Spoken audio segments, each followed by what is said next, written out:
Is the magic truly gone? Hi, everybody. Wade for the Kingdom Report here with a story from the Washington Post that raises the question if the magic really has left Disneyland and Walt Disney World, the happiest place on earth, most magical place on earth, both respectively have long been the places that we turn to for a pick me up, a little bit of magic, a little bit of fantasy, a total escape, if you will. However, nowadays, more and more even diehard fans are saying that it's lost a spark.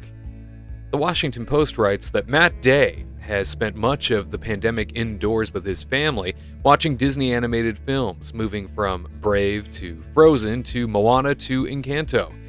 The 33-year-old senior marketing manager recently started pricing a May family trip to Disney World so his kids, age 2 and 4, could experience some movie magic in real life.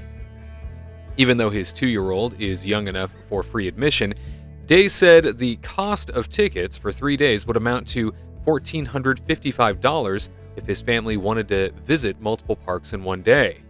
A hotel on the sprawling Walt Disney World Resort around Orlando would set them back at least $500 a night. In all, his estimates place the trip between $4,000 and $5,000, with the family driving from Bowling Green, Kentucky, an incredible investment, he said in an email. Quote, "I understand inflation and all of those things. I understand cost increases," he said. "I always had the impression that Disney was a family vacation destination, and that impression is why I was surprised to see how expensive it truly was, and how out of reach it is for most American families," close quote. Complaints about the price of a Disney vacation may sound like a tale as old as time, but as masses return to the world's most popular theme parks following pandemic closures, they are finding fees attached to perks that used to be free. And some of the most frustrated fans are voicing new levels of disenchantment. Quote, "It's really unprecedented," said Lynn Testa, president of the theme park trip planning site Touring Plans and co-author of the unofficial guides to Walt Disney World and Disneyland, saying, "We haven't seen this sort of anger about price hikes in, we can't remember the last time something like this caused this much anger from Disney fans," close quote. Robert Niles, founder and editor of Theme Park Insider, said in an email that many fans are in worse financial position than they were before the pandemic, saying, quote, "So every Disney price increase hurts even more," close quote. Niles said the pandemic-era requirement for advance reservations has also been frustrating for guests who hold annual passes but might not be able to find a spot when they want to go. Quote, "That difference makes a Disney pass feel like much less of a value," he wrote. At a time when inflation reached a 40-year high, the entertainment giant launched its interactive two-night Star Wars experience, which starts at $5,300 for a family of 3. The company has raised prices for some multi-day theme park tickets on both coasts, according to media reports, and it increased the cost of entry for all but the least busy days in California. A site devoted to Disney dining, the Disney Food Blog, has tracked hundreds of increases at parks and hotels at the Florida resort. According to data Testa compiled from archived price tracking sites and guidebooks, the nightly price of the cheapest room at Disney World's Pop Century Resort rose from $95 in 2013 to $168 this year. That $73 difference is a 77% increase, more than 3 times the rise in inflation over that span. The nightly rate at the 2 other Disney World hotels, Port Orleans Riverside and Animal Kingdom Lodge, increased more than 60% since 2013. At domestic parks, entry-level tickets priced at $109 in Florida and $104 in California haven't increased since 2019, even if they are only available on limited off-peak days. Historic data tracked by Testa shows that those $109 tickets were available on 47 days in 2019, compared to 22 days in the year since. The parks are running specials with discounted tickets for Florida and Southern California residents. According to Disney, the company has spent more than $20 billion over the last several years to build new attractions and experiences at parks around the world. Quote, "We continue to invest in creating attractions and services that wow our guests and enhance the experience, and we offer a wide range of options to match different budgets and interests," Disney told the Washington Post in a statement. While data from this past year isn't available yet, Disney parks around the world saw more than 155 million visitors in 2019, at least according to an attendance estimate published by the Themed Entertainment Association.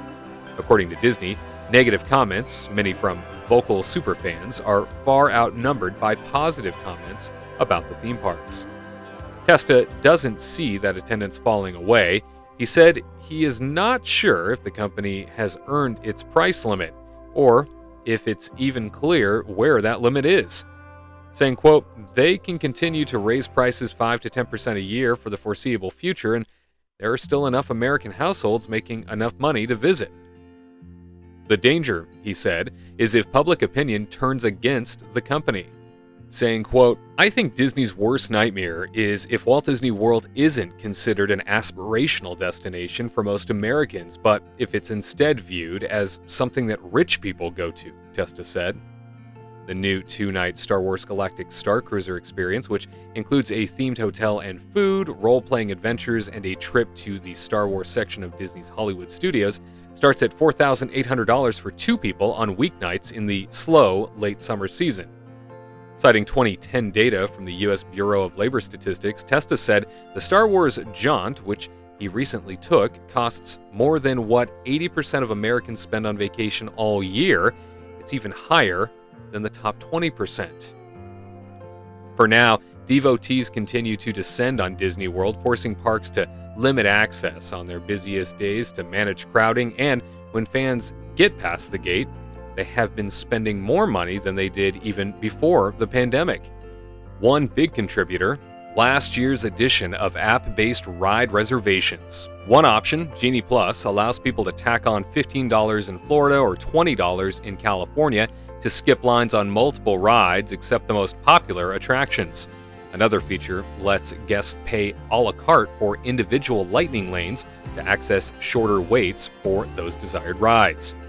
Chapek said during the first quarter earnings call that more than a third of domestic park visitors bought line-skipping services.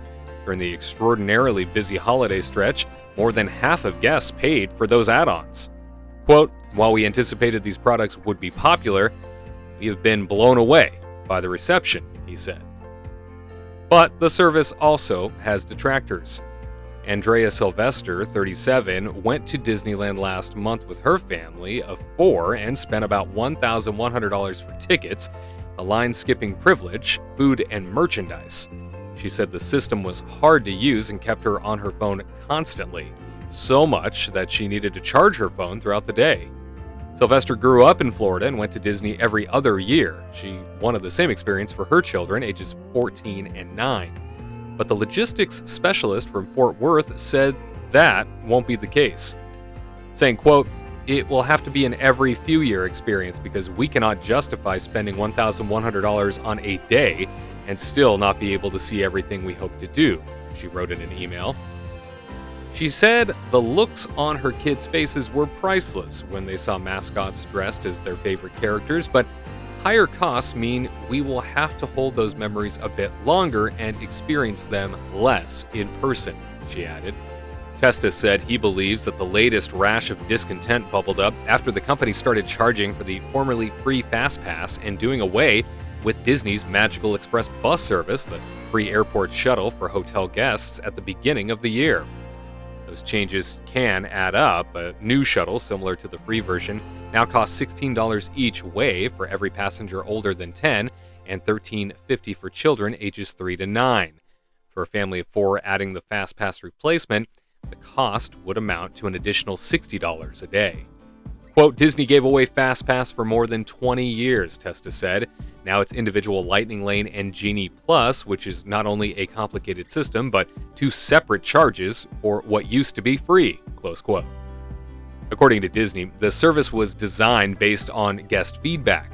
A free version of the Genie service creates itineraries and makes suggestions, while the upgrade, Genie Plus, lets users select an arrival window to skip the regular line.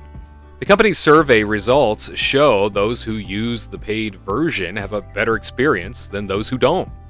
Marie Shumate, 47, of Rural Hall, North Carolina, started planning her January trip a year ago with free Fast Passes in mind. Then the new system rolled out, and despite watching several vlogs, she had trouble figuring it out. She and her husband paid to cut the line for the big-ticket Star Wars ride, Rise of the Resistance, and loved it. But they were less enthralled by the rest of the visit. Shumate, who works in transactions at a scrapyard, said she had to stay glued to her phone the whole time to keep track of information on the Disney app. The tickets and hotel stay at the Pop Century Resort, considered a value resort, cost nearly $2,000. Food and beverage was another $600. Quote, "The magic is gone. It's not fun anymore," she said. Then with all the price hikes and the money stuff, it's just like I don't even want to go back, close quote. Morgan Summers, age 27, spent Saturday at Disneyland and about $300 on top of her ticket, line skipping, and parking.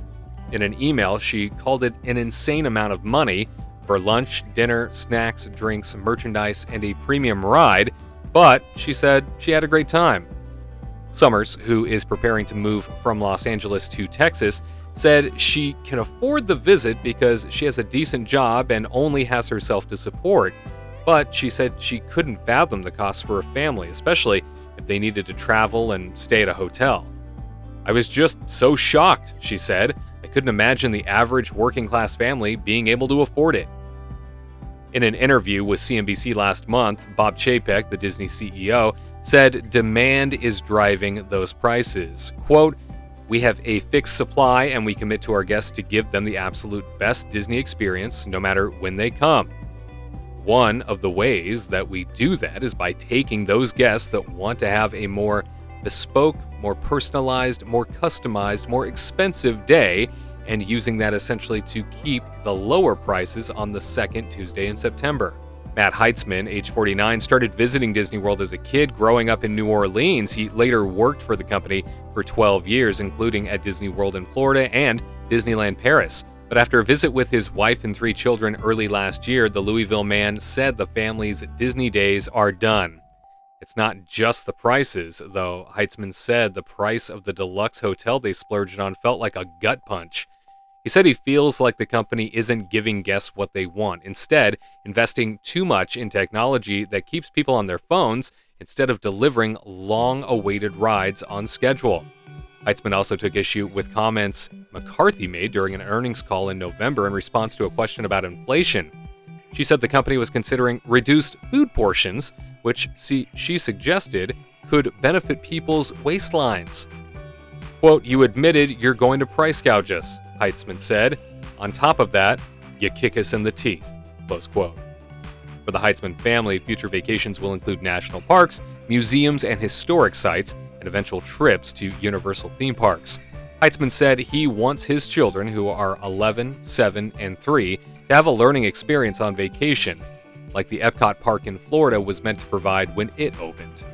Quote, "Now we see it as the world is our Epcot," he said. "Let's go see real bears that don't sing and trees that don't talk," close quote. Again, our many thanks to the Washington Post for that story. Is it just frustrated fans that are voicing disenchantment over price hikes and fees on services that were once free, or is there really something more to all of this? Are we watching a slow demise of Disney's core audience of families, of super fans from the inside that are slowly walking away? They can't afford it. They just can't put up with the corporate doublespeak, and they feel like they're being penny pinched left and right. Are you somebody who has stopped going to Walt Disney World or Disneyland or postponed trips because of the price?